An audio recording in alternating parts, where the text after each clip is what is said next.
Hello and welcome to my Silent Sister guide. Parla, the Silent Sister, was introduced with patch 9 of Dragon Age Inquisition's multiplayer. She is essentially the love child of the Assassin and the Qatari. Hold that thought. This guide will cover two builds, one for Perilous and Below, and the other for Nightmare. Both are relatively similar in playstyle though, and they aren't too different from each other.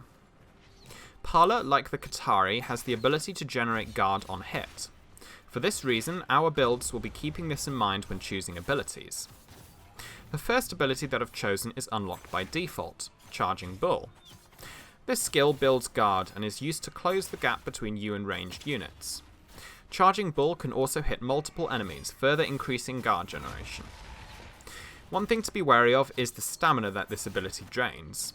Since the rest of your skills have a relatively high stamina cost and they're best used when chained together with each other, you don't want to be charging for any prolonged period of time. If you have the stamina amulet or stamina passives, then it shouldn't be a noticeable issue, however. Our next ability is Flashing Steel. Flashing Steel is an ability that Isabella has to generate elusive, but since this isn't really relevant to Parla, it generates 6% of guard per enemy hit instead. This ability is best used immediately after using Charging Bull into a group of enemies in order to maximise guard, as well as delivering any killing blows to any low tier enemies caught in the area of effect. Next, we have Spinning Blades. Spinning Blades is an assassin skill which is often overlooked in favour of Deathblow. However, on Parla, Spinning Blades can be very useful for a number of reasons. First, guard generation. Since guard is generated per hit, and Spinning Blades can hit up to 9 times, you'll generate a good chunk of guard, especially when hitting multiple enemies. Secondly, Parla has Flow of Battle.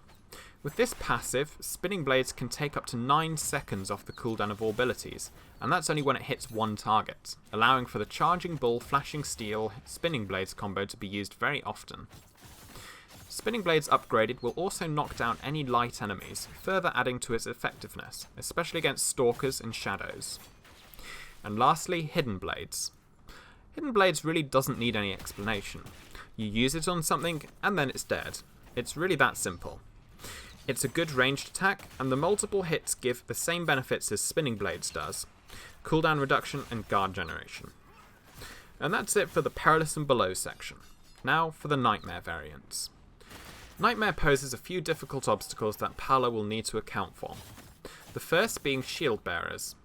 I recommend switching out Flashing Steel for Warhorn or Parry to deal with these guys specifically, though I do tend to favour Warhorn due to its ability to shred guard and panic multiple enemies on demand, rather than just countering a single target. Secondly, the sheer amount of health enemies have on Nightmare can prove to be problematic too. To deal with this issue, I like to swap out Spinning Blades for Deathblow. Hidden Blades followed up by Deathblow will deal a sizable chunk of damage to whatever you're targeting, often killing it if it's been damaged already. And now for the passives.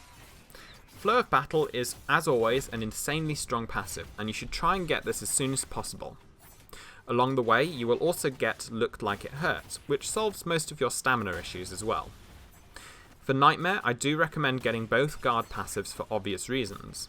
Disable to further reduce enemy damage, and both Grisly Mutilation and Terrifying Fury to disperse the large number of enemies that can surround you on Nightmare. And that's all there is really for my Silent Sister guide. As you can see in the video, the guard generation and survivability for this build is pretty insane, as well as dealing a good amount of damage as well. It reminds me a lot of pre-nerf Arcane Warrior, especially with the right gear. As always, I'll put the full unlock order in the description for both my Perilous and Nightmare variants of this build.